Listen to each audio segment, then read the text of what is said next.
Home. Après avoir fini la construction du temple, Salomon s'occupe de sa maison.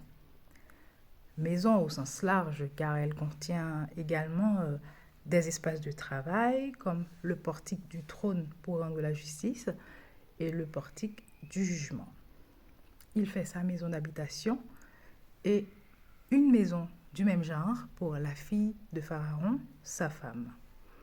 Dans 1 Roi chapitre 7, des versets 1 à 12, on voit toute la richesse des matériaux et la manière dont la cèdre du Liban, bien sûr, et la pierre ont été travaillés pour ces espaces.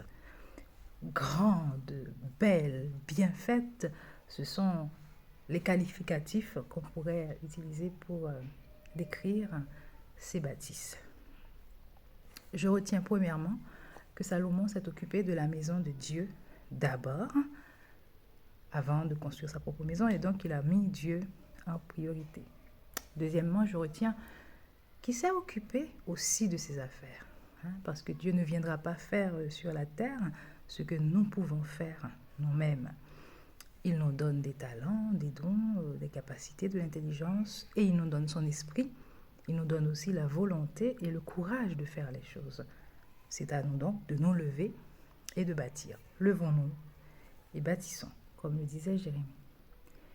Et il y a cette vidéo, une vidéo de Luc Dumont intitulée « Le miracle est dans la maison » qui apporte un ingrédient supplémentaire. Le miracle est dans la maison au sens où nous avons dans notre environnement, dans notre quotidien, à notre portée, voire chez nous, dans notre maison, les éléments nécessaires pour commencer à bâtir. Il n'y a qu'à regarder, trouver chez soi les petits pains et les poissons comme le petit garçon, l'huile et la farine comme la veuve de Sarepta.